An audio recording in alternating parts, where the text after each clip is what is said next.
voilà salaamaaleykum ñu ngi leen di ziar bu baax a baax a baax ñëwoon fi Sénégal ci benn journée boo xamante ni OIM ONU Organisation des Nations Unies dafa am pàcc boo xamante ni daf ko jagleel li nga xamante ni mooy immigration ñu invité nu si pour la deuxième fois après bi ñu ñëwee ci journée nationale de la diaspora bi amoon Dakar. Diamniadio le 17 ak le 18 donc ñun dañu créer benn association boo xamante ni ONG la bu tudd nouveau type d'immigré lan mooy nouveau type d'immigré le nouveau type d'immigré mooy immigré bi nga xamante ni nii peut-être moo xam circonstance bu mu fi jógee moo xam voie légale la fi jógee dem Europe pas Espagne kese parce que actuellement ñu ngi ubbi suñuy réseau pour am ko partout en Europe mais pour le moment ñu ngi en Espagne. Donc dañu gëm ni immigré bi c'est-à-dire discours yi nga xamante ni moom la ñuy tenir di wax ni nanu freiné gaal gi ñun gisuñu discours boobu ñun li ñu gis mooy certes gaal yi ñu ngi rey mais lan fiy tegal nit ñi ba gaal yooyu mën a wàññeeku donc immigré yi nga xamante ni ñoom ñoo jotoon jaar ci gaal gi ba àgg pour man ñooñu moteur clé lañu pour mën a def li nga xamante ni mooy changer li nga xamante ni mooy récit bi nit ñi am ci migration en espagnol li nga xam moom la ñuy wax como podemos cambiar el imaginario colectivo que existe sobre la migration donc loolu ñun moom la ñuy promouvoir loolu naka lañ koy defee donc immigré bi nga xamante ni déjà mi ngi sur place immigré boobu nag ko koy dimbalee immigré la boo xamante ni nii day soxla yénnee këram day soxla subvenir à ses besoins moo xam fa mu nekk di liggéey di fay li nga xamante ni mooy ndox ak courant ba pare yor njabootam donc kooku dañ koy dimbali premièrement ci ay papiers donc loolu lañu njëkk def xam ngeen ni moment bi may wax ak yéen Espagne sunu association ñu ngi dimbali des immigrés ay gànjool ay Ndar ñu dëkk Sénégal ñu dëkk partout en Afrique ba ci Amérique du Sud parce que yemalewuñ ko rek ci fi nga xamante ni mooy Sénégal bien vrai que nag bu nu sañoon suñuy mbokk ëppale si donc dañuy fexe régulariser leen ci anam boo xam anam bu gaaw a gaaw mais nag dañ leen di topp depuis ñu nga ñëwul ci li nga xamante ni mooy gaal gi. léegi nag ci régularisation bi fi nga xamante ni fi lañ toll Espagne boo amee juróomi weer boo accès fii ba le 30 ci weer bii nii mën nañ la régulariser ak sa casier judiciaire régulariser la nga fekk nga yor li nga xamante ni mooy sa passeport ba pare mën a accréditer que ni am nga lu mat juróomi weer biir Espagne. loolu bu passé am na beneen projet boo xamante ni am nañ ko bu tudd Education for All Education for All en anglais en espagnol ñuy wax Education para todos en français mooy éducation pour tous lan mooy but boobu noonu dañu gis ni bu njëkk immigration ñi miin ndox mi ñoo ko njëkkoon di jël mais moment bii da ngay gis ay fonctionnaires di jël gaal gi di dem ñoo xam am nañu master ñi am nañu doctorat ñi sax nekkoon nañ ci place yu baax donc imaginez xale boo xamante ni nii jàng na 30 ans ici au Sénégal dem Espagne bëgg a perte année yooyu nga xam année scolaire am la yu bëri nga xam ni ay waajuram sonn nañ ci léegi nag kooku doon koy wax ni ko kaay am nañu programme boo xam dañuy fexe dugalaat la biir université naka lañ koy defee dañ lay homologuer say diplôme buñ la homologuer say diplôme bi ak lu mu mënti doon mën nañ ko homologuer sans problème il suffit tout simplement ñu légaliser ko fii aposti jaar ko ministère ci ministère ci ambassade bu Espagne bi nekk fii ñu indi ko Espagne légaliser ko ñu traduire ko parce que français lay nekk ñu yóbbu ko en espagnol baneen yi mooy ñu wutal la équivalencia ak équivalencia boobu ñu lay wutal nag da lay permettre nga commencé waat jàngaat léegi nag à base de loolu am na ñoo xamante ni aussi peut-être masuñu jàng mais bëgg nañu formé wu bëgg nañu continuer def leneen parce que Sénégal da ngay gis koo xam aay na trop ci li nga xamante ni mooy liggéeyu menuisier wala nga gis koo xamante ni aay na trop ci li nga xamante ni mooy mécanicien wala leneen mais amul lenn ci këyit luy wane ni kii ni mën na lii donc nag yow boo accès dañuy fexe nga defaat lu ñuy wax ESA mooy éducation secundaria para adultos bu dee ñi am moins de 18 ans ESO lañ koy wax muy éducation secundaria para obligatorio léegi loolu nag équivalence su BFEM la fii mais dañ la permettre nga mën a dugg ci école yi defaat li nga xam mooy formation professionnelle de 2 ans formation professionnelle boobu lan la lay jëriñ da lay permettre tout simplement nga mën a am accréditation buy wane ni yow mii kat sa xam-xam màcc na jëm ci lii wala lii ba ci bu fekkee maçon la donc ñun deuxième point bi foofu lañ ko focaliser léegi nag ki nga xam ni formation professionnelle gënalu ko dafa bëgg a continuer cursus universitaire am moom aussi mën nañ ko dimbali fexe ba mu am li nga xamante ni mooy insertion ci li nga xamante ni mooy université yi fekk yow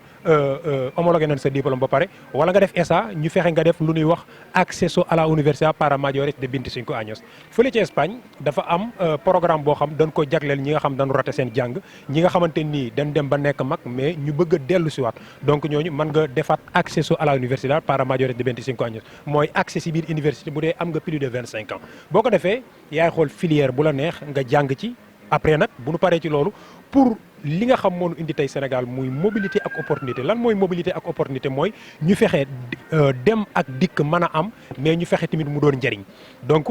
naka la nekk di ko defee dañuy créer des Erasmus ay Erasmus Euro Africa yooyu naka lañ koy defee def nañ ko 2023 Grèce def ko 2024 Italie ci Pontedera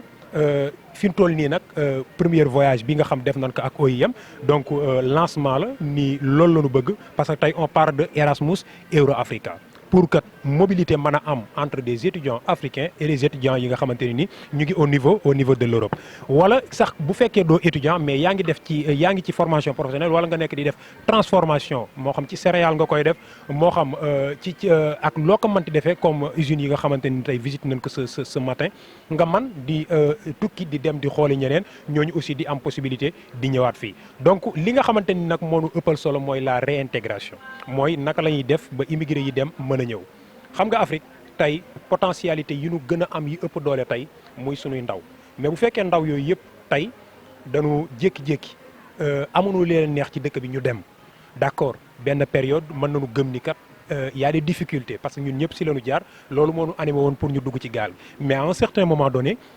bu fekkee dem nga ba am ay connaissances yoo xam jëlee nga ko fële mu leer la ni boo ñëwee fii di nga am accompagnement parce que tous les immigrés amul immigré bu bëggul investir moo xam ragal nga xamoo kan moo la koy téyal wala minatoo le marché du travail wala amoo espace boo xamante ni préparé nañ ko te loolu nag état moo koy def mais ak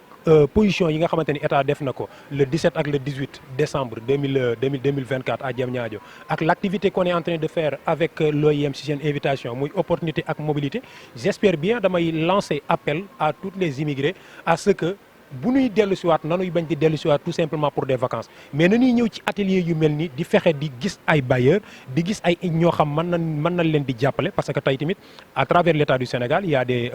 fonds yoo xamante ni c'est pour l'immigration il y a aussi d'autres activités yoo xamante ni mën nañ ko def mu doon njariñ si ñun doon njariñ si keneen tey li ñuy wax mooy imaginez man Gandiol laa dëkk bu ma góorgóorlu woon ba def fa loo xam dina jëriñ fukki nit ñu fay xëy di liggéey bu subaa ñooñu waxuñu bu nu tukki parce que tukki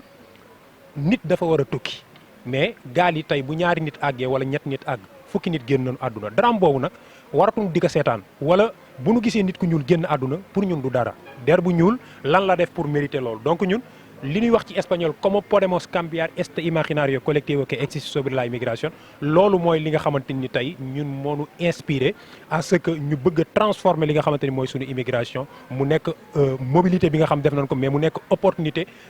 ci dëkk bi nga xamante ni fa lañ jógee ne serait-ce que 2024 am nañu plus de 350 jeunes yu jaar ci gaal gi ñoo xam dugal nañ leen actuellement ñu ngi jàngaat université wala ñu ngi def formation professionnelle parmi ces jeunes y a des Gandiolais dont je suis fier même parce que ak lu mën a xew foofu laa jóge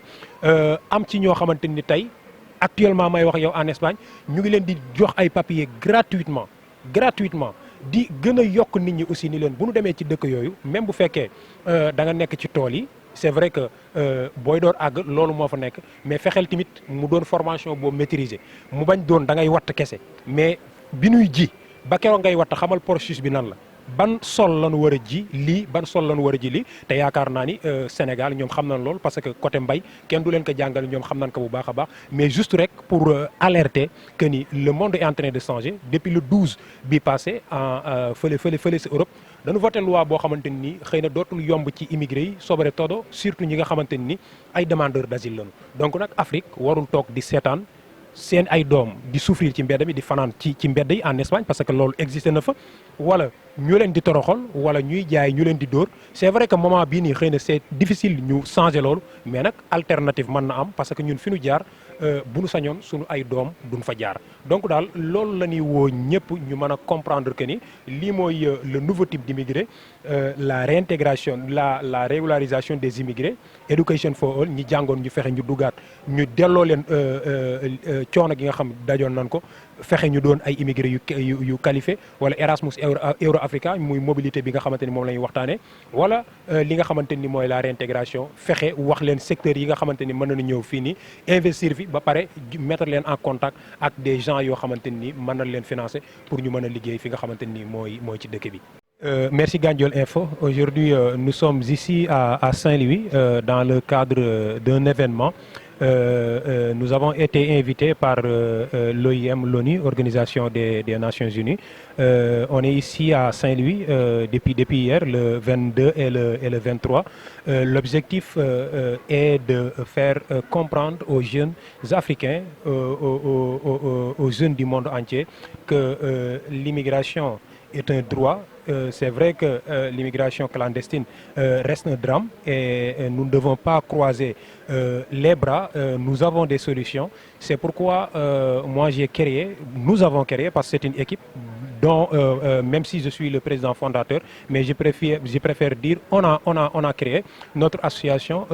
qui se nomme le nouveau type d'immigré, NTI. Le nouveau type d'immigré repose sur 4 axes. La régularisation des immigrés, parce que l'immigré en Europe, si vous n'avez pas les papiers, tu n'es personne. Tu n'as pas d'accès à l'habitat, tu n'as pas d'accès à un emploi digne. Donc nous avons aussi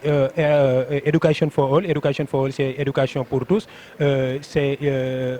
l'histoire de redonner espoir à nos frères et sœurs qui ont passé toute leur vie à étudier ici. Mais une fois en Europe, par faute d'information et qu'ils ont là de manière irrégulière, ils pensent qu'ils n'ont pas la possibilité de recommencer leurs études. Nous, on vous donne la possibilité de recommencer vos études, homologuer vos diplômes ou bien de refaire la SA, ce qu'on appelle Education Secundaria para Adultos ou ESO, Education Secundaria Obligatorio. Et donc, nous avons ces possibilités en Espagne. On a actuellement, l'année dernière, plus de 350 jeunes qui ont entré en Europe de manière irrégulière par les pirogues. Et là, c'est des universitaires qui sont en train d'étudier légalement là-bas en Espagne. Nous avons après un autre point qu'on nomme Erasmus Euro Africa. On a organisé un Erasmus en 2023, en Grèce. En 2024, on l'a organisé en Italie, Pontedera. Et actuellement, on parle de l'Erasmus Euro Africa, la mobilité des jeunes Africains. On est en train donc de promouvoir l'immigration intellectuelle. Et enfin,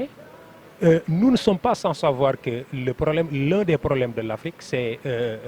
les fuites de cerveau. Les fuites de cerveau, c'est pourquoi notre quatrième point, c'est la réintégration et le retour. La réintégration et le retour, c'est comment on peut soutenir les immigrés, même si vous n'êtes pas étudiant, mais vous voulez revenir et investir ici dans le pays, dans le continent. On vous donne cette possibilité. C'est pour cela qu'on est aujourd'hui ici. On a visité pas mal d'usines ce matin. On était à Makadiama. On a visité Ndiaoudoun. On a fait aussi Saint-Louis. Et il y a pas mal d'acteurs aussi qui sont en train de faire des travaux incroyables partout au Sénégal et partout en Afrique. En grosso modo, c'est ça notre association Nouveau Type d'Immigrés.